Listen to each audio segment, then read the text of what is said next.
हाँ तो फ्रेंड्स नमस्कार। आज का हमारा टॉपिक है हाउ टू जज स्ट्रेंथ ऑफ अ भाव। हम ये आसानी से कैसे जानें कि हमारे भाव में स्ट्रेंथ है कि वीकनेस है। तो किसी पर्टिकुलर भाव में स्ट्रेंथ है उससे हम क्या समझते हैं, उससे हम ये समझते हैं कि जो जो उस भाव से रिलेटेड सिग्निफिकेशंस हैं या जो उस भाव के फंक्शंस हैं जो उसको अलॉटमेंट दिए गए हैं कार्य करने के, वो अपने काम अच्छे से कर पा रहा है। यदि वो भाव वीक है तो जो उसको कार्य करने हैं या जो उसके सिग्निफिकेशन है वो अच्छे से नहीं कर पाएगा। जैसे सेकंड हाउस क्या होता है, हमारा वेल्थ होता है। यदि सेकंड हाउस स्ट्रेंथ है, सेकंड हाउस स्ट्रेंथ में है तो अपन बोलेंगे हमको वेल्थ मिल जाएगी। फोर्थ हाउस प्रॉपर्टी है, मेंटल पीस है। तो यदि फोर्थ हाउस में स्ट्रेंथ है तो हमें प्रॉपर्टी मिलेगी, मेंटल पीस मिलेगा, व्हीकल्स मिलेंगी। उसी प्रकार से टेंथ हाउस हमारा क्या होता है, प्रोफेशन होता है, स्टेटस होता है। यदि टेंथ हाउस स्ट्रांग है तो हमको प्रोफेशन अच्छा मिलेगा, स्टेटस हमको मिलेगा। तो इसी चीज़ को एनालाइज करने के लिए हमारे पास तीन रूल होते हैं, तीन बेसिक रूल हैं जो हमको इस चीज़ को एनालाइज करने के लिए अप्लाई करने हैं कि हमारा भाव स्ट्रेंथ में है कि वीक है। तो सबसे पहला रूल नंबर 1 क्या बोलता है? रूल नंबर 1 बोल रहा है भावल लॉर्ड, या तो हमें पता है किसी भाव, कोई भाव है तो उसका एक भावल लॉर्ड भी है। तो वो भावल लॉर्ड यदि उस भाव में बैठ जाए या तो उस भाव को देख ले तो उस भाव को स्ट्रेंथ देगा। ये हमारा रूल नंबर 1 है, बहुत सिंपल है। रूल नंबर 2 क्या कहता है? रूल नंबर 2 लगन लॉर्ड की इंपॉर्टेंस को बताता है। हमें पता है कि हमारा लगन लॉर्ड हमारी कुंडली का हीरो होता है।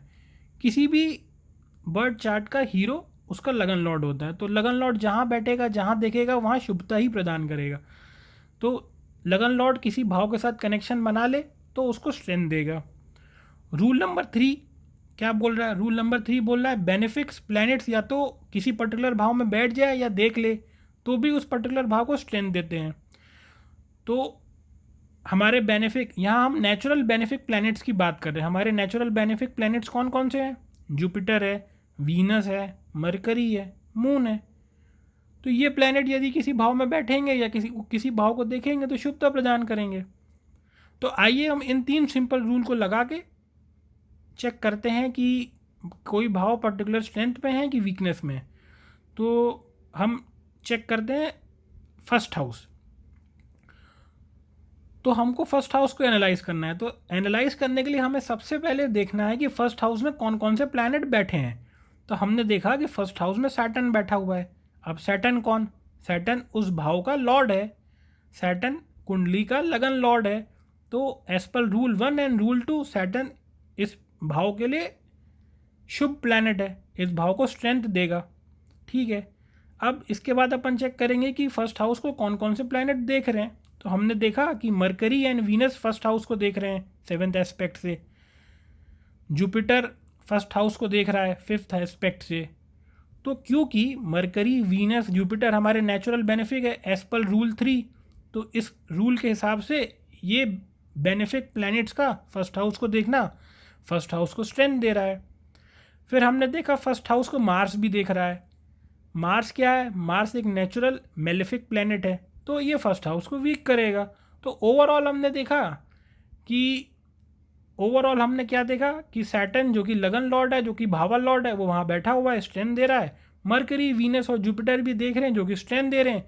एक नेगेटिव फैक्टर है मार्स जो कि उसको वीक कर रहा है। तो ओवरऑल ये फर्स्ट हाउस अच्छा है, अपन ये ईजिली बोल सकते हैं। ऐसे ही जैसे इसी प्रकार से मान लीजिए हमें चेक करना है कि हमारा सेवन्थ हाउस की क्या कंडीशन है, क्या सेवन्थ हाउस प्रॉपरली फंक्शन कर रहा है कि नहीं कर रहा है। तो सबसे पहले हम ये चेक करेंगे कि सेवन्थ हाउस में कौन कौन से प्लैनेट बैठे हैं। तो हमने देखा सेवन्थ हाउस में मरकरी बैठा है, वीनस बैठा है। और मरकरी वीनस कौन है? नेचुरल बेनिफिक प्लैनेट्स हैं। तो as per rule 3 mercury Venus का बैठना सेवन्थ हाउस को स्ट्रेंथ देगा। उसके बाद हमने देखा कि उसके बाद अपन चेक करेंगे कि इस हाउस से कौन कौन से प्लैनेट कनेक्शन बना रहे हैं। तो हमने देखा सैटर्न इस हाउस से कनेक्शन बना रहा है। सैटर्न कौन है? सैटर्न हमारा लगन लॉर्ड है। तो एज पर रूल 2 लगन लॉर्ड का किसी भाव से कनेक्शन बनाना भी उस भाव को स्ट्रेंथ देता है। तो सेवेंथ हाउस को सैटर्न देख रहा है तो वो भी उस भाव को स्ट्रेंथ दे रहा है। तो हम ये बोल सकते हैं कि हमारा सेवेंथ हाउस इस कुंडली में एक्सीलेंट है। दो बेनिफिक प्लैनेट बैठे हैं, तीसरा जो प्लैनेट उसको देख रहा है वो लगन लॉर्ड है। तो सेवेंथ हाउस भी हमारा एक्सीलेंट हो गया। इसी प्रकार से जैसे हमें चेक करना है कि हमारा 10th हाउस को हमें एनालाइज करना है कि हमें और प्रोफेशन कैसा रहेगा या हमें स्टेटस मिलेगा कि नहीं, तो हम 7th हाउस पर फोकस करते हैं, 7th हाउस को एनालाइज करते हैं।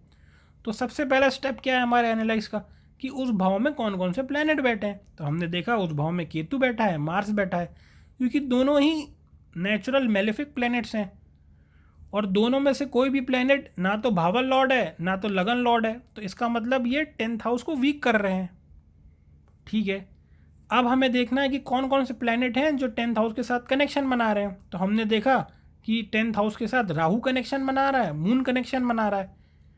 तो राहु क्योंकि नेचुरल मेलेफिक प्लैनेट है तो वो भी वीक कर रहा है, मून एक नेचुरल बेनिफिक प्लैनेट है तो कुछ पॉजिटिव रे ऑफ होप हमको मिली कि चलो मून तो कोई तो देख रहा है शुभ प्लैनेट। फिर हमने देखा कि 10th हाउस से सैटर्न भी कनेक्शन बना रहा है। सैटर्न कौन है? सैटर्न हमारा लगन लॉर्ड है, इसीलिए वो नेचुरल मेलेफिक होने के बाद भी क्योंकि वो हमारा लगन लॉर्ड है तो वो 10th हाउस को शुभता ही प्रदान करेगा। तो अपन बोल सकते हैं कि हाँ भैया कुछ तो जान है 10th हाउस में। तो इसी तरीके से अपन सारे हाउस का एनालिसिस करके ये बता सकते हैं कि कौन कौन से हाउस हमारे प्रॉपरली फंक्शन कर रहे हैं, कौन कौन से हाउस प्रॉपरली फंक्शन नहीं कर रहे, या कौन कौन से हाउस का जो प्रॉमिस है वो मेंटेन है कि नहीं है। ठीक है, मैं होप करता हूँ कि आपको ये रूल बहुत अच्छे से समझ में आए होंगे और आगे भी इसी चैनल के साथ जुड़े रहिए कुछ और नए ज्ञान के साथ। Thank you.